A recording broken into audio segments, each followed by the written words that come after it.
want to welcome everybody to a call to action, and I'm your host, Alex C. Haversham. And we've had literally tens of dozens of individuals on this show. And what kind of drives who we have on the show is that individual or that entity and that individual or entity's involvement in the community. And everybody is not equally involved. Some of my guests just blow the roof off as it relates to community involvement and business and things of that nature. So today I have to look up to see if my roof is still on when it comes to community involvement as it relates to this young lady in the person of Miss Andrea Cooke. And I'm sure that I want to, like the old introduction goes, Andrea, I want to present to some and introduce to others, but I'm doing more presenting than introduction because everybody knows Andrea pretty much because of her involvement in so many different elements of the community. And I'm hopeful that 30 minutes is enough to talk about everything in which she's involved. And I want to begin with your stated profession. I want to begin with mental health. And I know there are some activities going on in the community now as it relates to your business, which you can give the name of, and you and your mom, and this initiative that you all have got going on in the community as it relates to mental health. And I'm so glad that this is being done because, you know, as it relates to the kind of problems we're having in our community with, unemployment problems and homicide problems and educational problems and just a myriad of other problems, I think it ties back to emotions and psychology and mental health. So talk a little bit about that initiative. Tell us a little Sure. bit about yourself first, then talk about the initiative. Um, wow. Thank you for that introduction. um, Again, I'm Andrea Cooke. Um, I am married to Andreas Cooke, and I have 8 children with him, and I birthed them all. Um, that is a key that is of key importance to me. So I am a doctoral candidate. I'm getting my doctorate in couple and family therapy. I finished my master's in marriage and family therapy at Mercer's University School of Medicine. And before that, I attended the Fort Valley State University um, and got my degree in social work. So, in my heart, I'm a social worker. Social workers tend to do more community based advocacy. And so I've never really veered from that. And so, because of that, 10 years ago, my mom and my husband and I created um, the Southern Center for Choice Theory. We started the Southern Center for Choice Theory 10 years ago, and we kind of rooted what we do in the principles of choice theory and reality therapy, and basically it just really means that that people or that a person really has the power to control only themselves and not others. And so when you begin to take control of your own life versus trying to control all of the other people in your life, then you just tend to do better. So uh, we also wanted to situate our business in a neighborhood so that more people would have access to mental health care. Because even 10 years ago, we knew there was so much stigma, especially in the African American community, and but there was also limited access to effective mental health care. So we wanted to try, change the face of what mental health looked like for Black people. So That's very, very good. So, what are some of the signs, if you please, based on your training and your experience? Let me stop for a minute. because I really want to say this, and I believe you'll agree with me. I was riding a bus one time, and you know how they have signs on a bus, Mhm. and it said something like 95% of the people need some kind of mental health treatment. Because psychologically we all go through all kinds of things. And I'm saying that because there seems to be a reluctance, if you please, to acknowledge that mentality and emotions also play a role in health. That's true.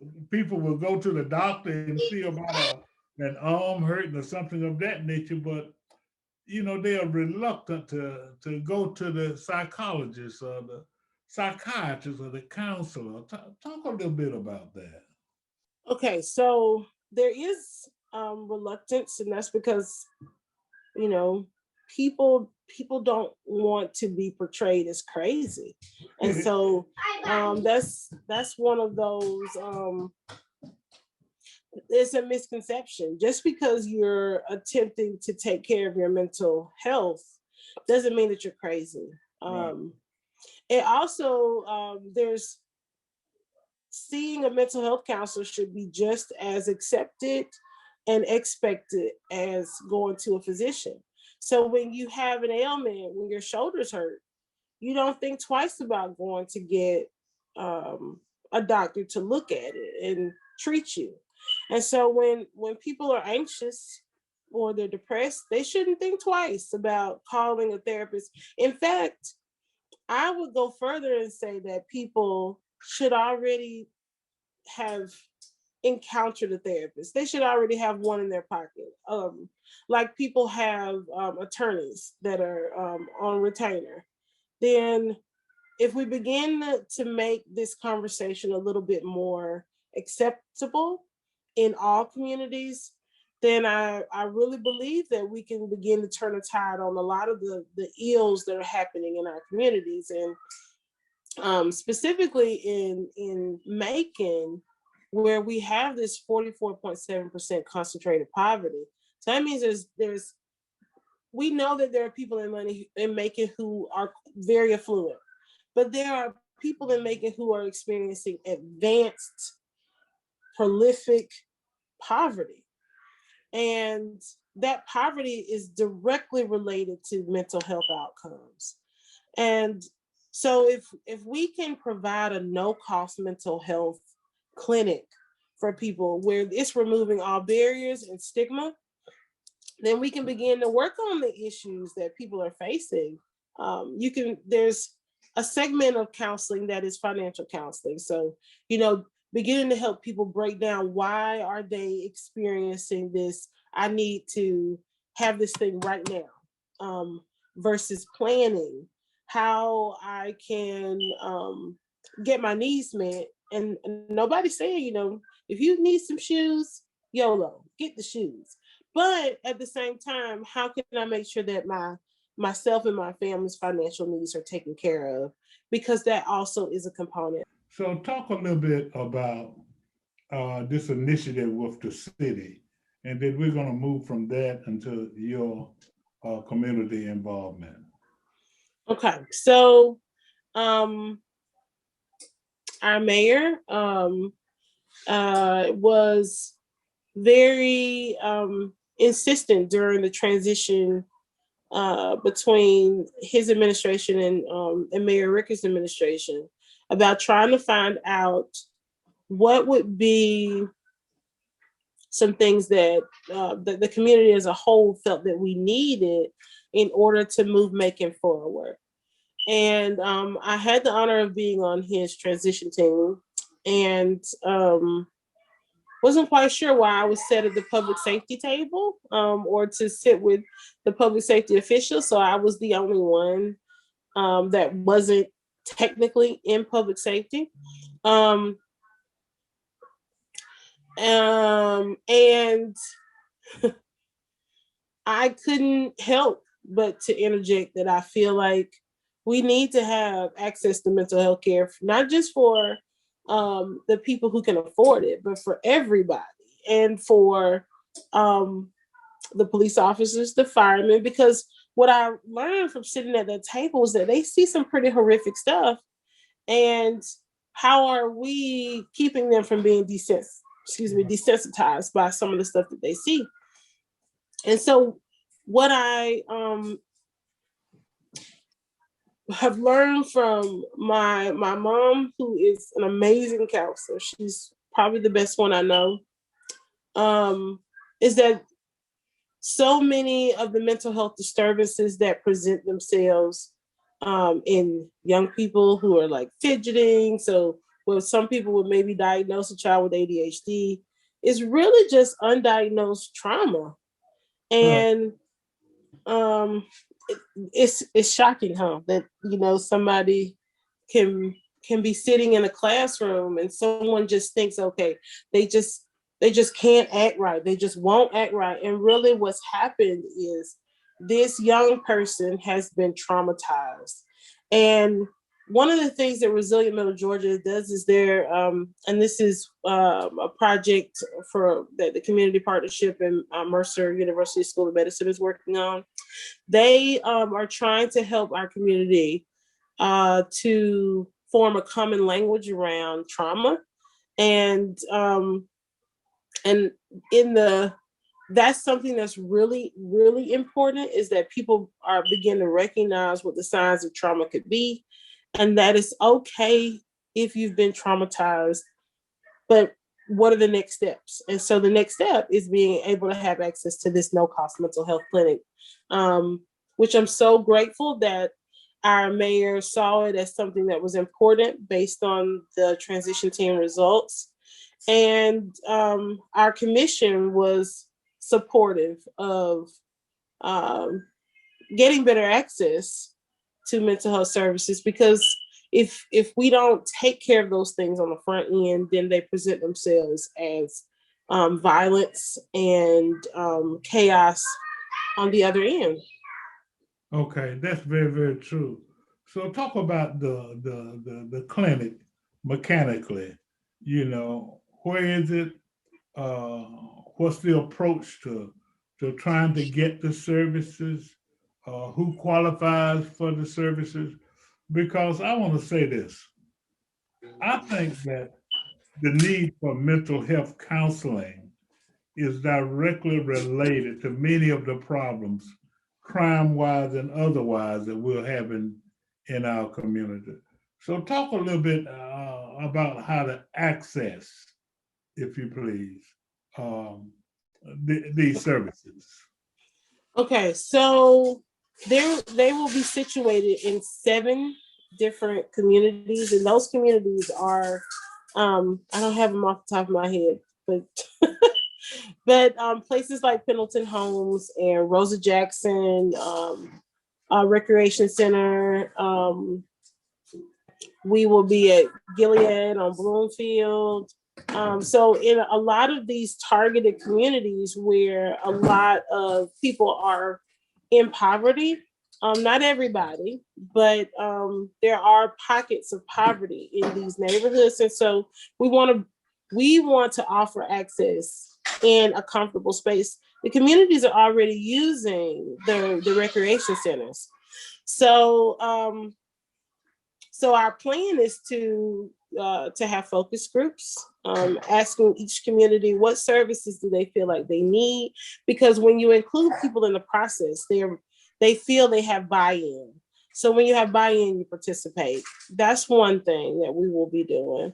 We're also creating a mental health coalition where anybody who's interested in trying to increase access to mental health services and to reduce stigma and barriers. Anybody who's interested in working with us, oh, absolutely, they're invited to be a part of the Mental Health Coalition. And then we're going to have some fun activities that encourage people to engage in mentally healthy activities that don't necessarily always include a counselor.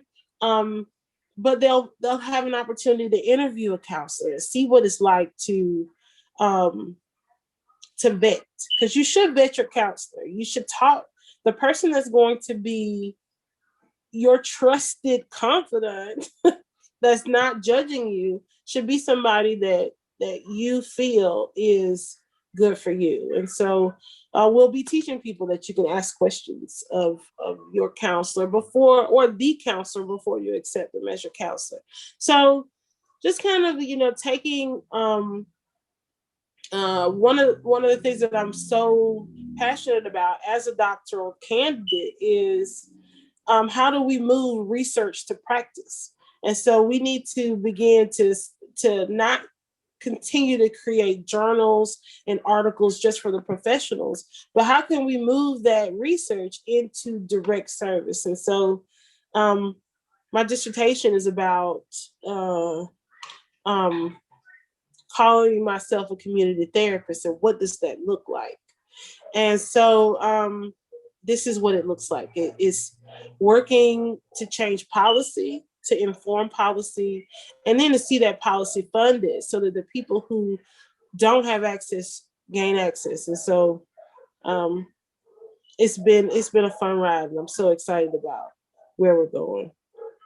I'm equally as excited, and I think it's very, very important that the whole community realizes that this service is available, that the community realizes that this service is needed, that the community realizes that these services can make a real difference in our community, and that the community realizes that there's no shame in the game of seeking mental health and mental counseling, just like there's no shame in the game to going to a doctor when you got a broke leg.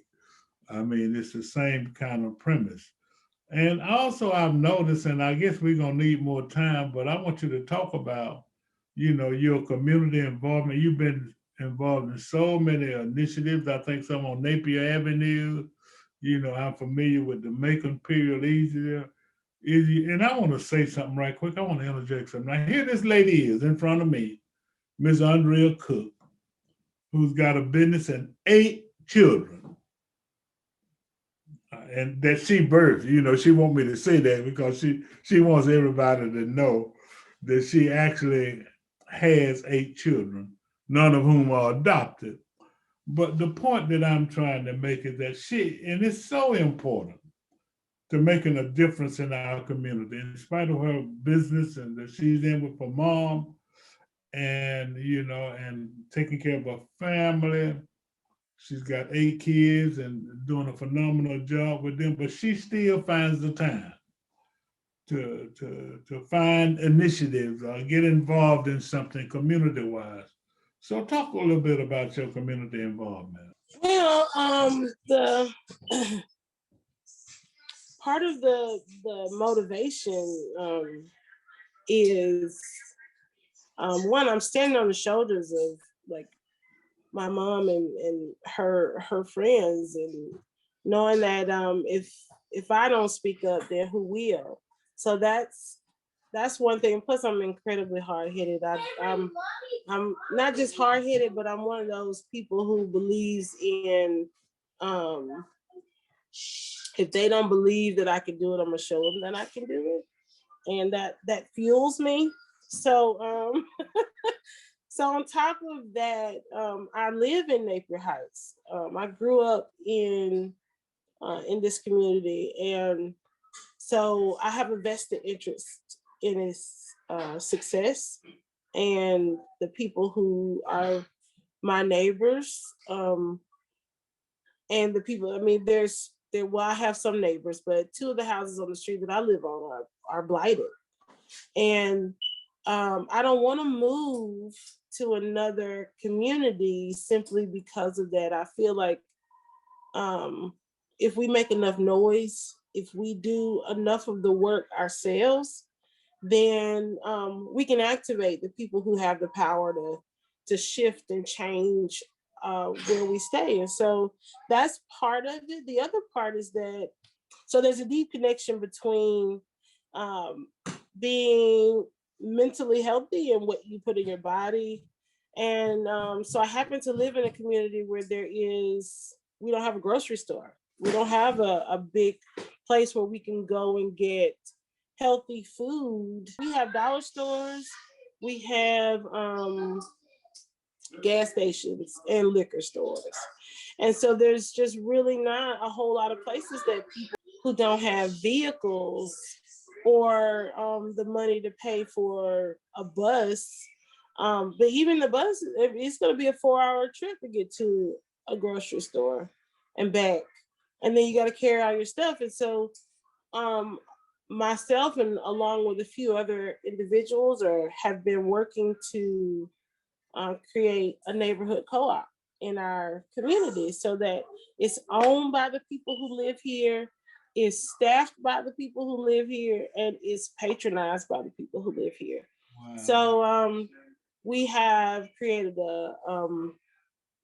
we've worked with Mercer's innovation team to create a logo. We included the community in the process of picking the logo. So it's been very interactive, and it's been fun getting to do stuff that I didn't have to read, 55 books. This is just something that feels natural and it feels right. And so I'm grateful that I get to kind of live in two worlds, because when I'm home, when I'm here, then I don't have to present myself as somebody who's well learned.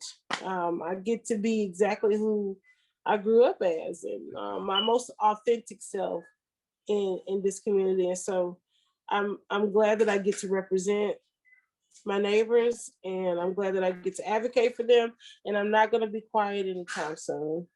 So we're going to take a break, and we're going to talk more about your community involvement. And I want to know about some of those things that I could buy when I come over to that neighborhood co-op.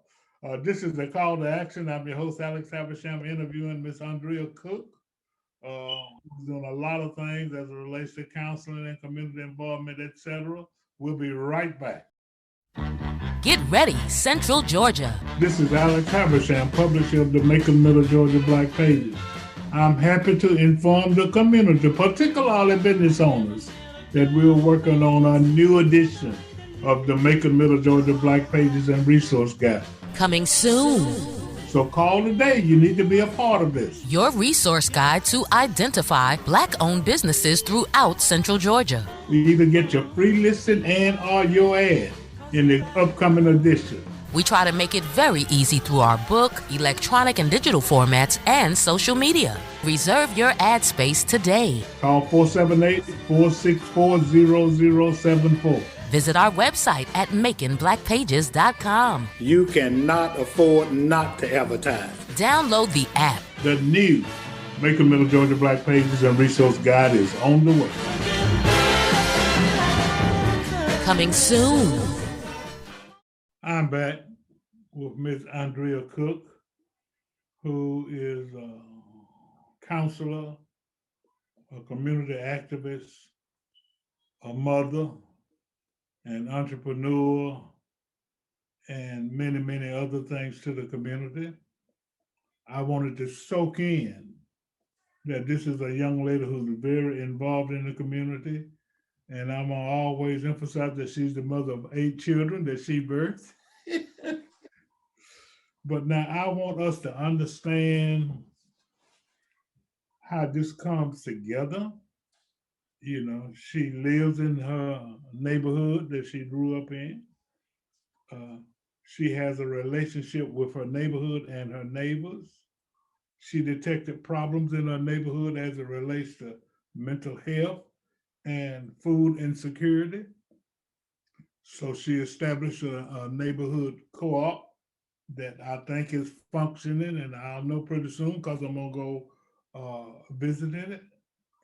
She got with some other entities, the mayor and some other institutions, to try to create the scenario wherein people can get counseling and can understand and appreciate the importance of counseling. So there are several counseling stations with the help of the commission and the mayor throughout the city that will help to address many of the problems that we're having. And she just explained to me, which I had never thought about, is that oftentimes behaviors are based on trauma.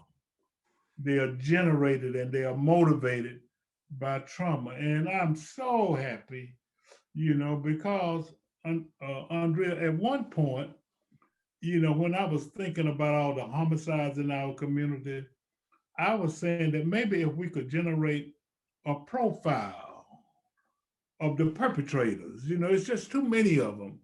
And there would have to be some circumstances that are common that we could probably identify and address. And I know that you're going to do that and that you too are concerned about that. So I just wanted to again give you a shout out for all that you are doing in the community, and hope that encourage you to continue to serve as a role model for other young people, for other mothers, for other family members, for other entrepreneurs, because that's what you are. And I don't want to forget before uh, we get off for you to provide some contact information, but talk about the other initiatives, particularly, and we did a show on this, but I thought it was phenomenal because I didn't think about it. Making period easier. Yes. So making periods easier. We started in February, March of 2019 to address period poverty in Macon. And because of that concentrated poverty, people are having to decide whether or not um, they're going to pay for food or if they're going to pay for period supplies. And a lot of people don't really think about when you walk through the store and see the prices, how much it costs just to take care of your basic needs, because this is a basic need. And so girls or anyone who menstruates were missing days of school, days of work, simply because they didn't have access to period supplies. So we started collecting supplies, and then at this point, we're in every school in Bibb County. We have donated to Houston County, Twiggs, Jones, Wilkinson, Macon County.